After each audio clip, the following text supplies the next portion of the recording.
서울 외환시장에서 원달러 환율은 1,400원 선에 바짝 다가섰습니다. 이미 나흘 전 장중한 때 1,400원 선을 넘어 연중 최고점을 찍었습니다. 중동의 정세 불안으로 달러 같은 안전자산을 선호하는 심리가 높아졌기 때문입니다. 환율 급등은 수입 물가의 상승 요인입니다. 3%대인 물가 상승률을 더 끌어올릴 공산이 커졌습니다. 과일과 채소값이 이미 오를 만큼 오른 상황에서 소비자들에게 부담이 될 걸로 우려됩니다. 과일 같은 경우도 금액적으로도 많이 높아진 것 같아가지고 조금 부담스럽기도 하고, 고기류도 고기랑 해산물도 좀 가격이 많이 올랐더라고요. 그래서 예전과는 확실히 차이가 있는 것 같아요. 중동 정세 불안으로 기름값도 들썩이고 있습니다.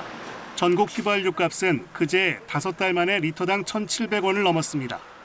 환율 급등이 물가를 끌어올리고 높아진 물가가 소비를 위축시키는 악순환이 우려됩니다. 환율 상승이 국내 물가 압력으로 작용하고 있음을 감안하면 지나친 환율의 급변동을 막기 위한 적절한 정책적인 개입은 필요할 것으로 보입니다. 기준금리를 내리는 것도 점점 어려워지고 있습니다.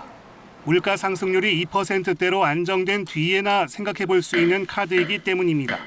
생각보다 농수산물 가격이 많이 올라갔고 또 유가가 생각보다 최근에 많이 올라가서 과연 3.1% 된 이 물가 상승률이 하반기에는 평균적으로 2.3%까지 내려갈 거냐, 그거에 대해서 아직 확신을 못하고 있어요.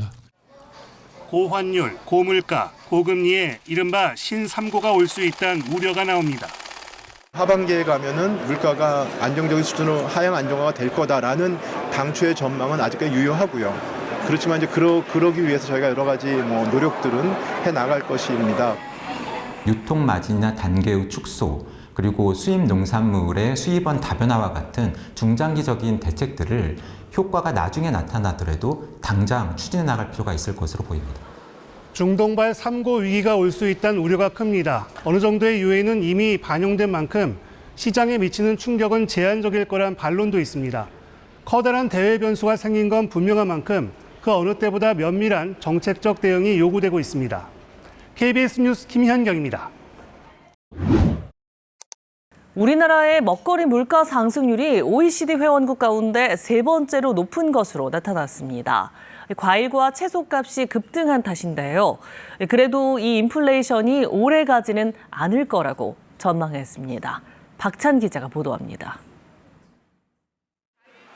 지난달 사과와 배 가격은 1년 전보다 90% 가까이 올라 역대 최대 상승폭을 보였습니다.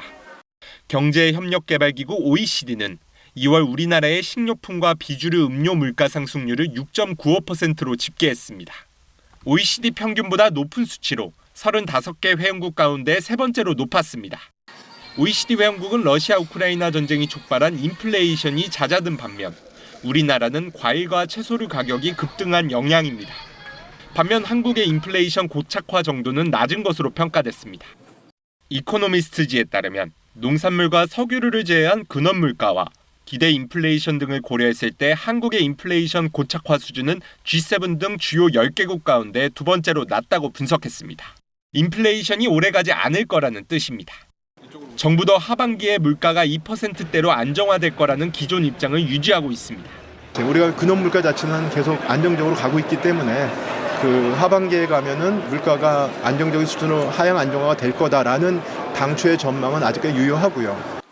정부가 과일 등 농산물 납품 단가 지원을 확대하는 가운데 17일 기준 사과와 토마토 가격은 한 달 전에 비해 10% 넘게 하락했습니다. KBS 뉴스 박찬입니다.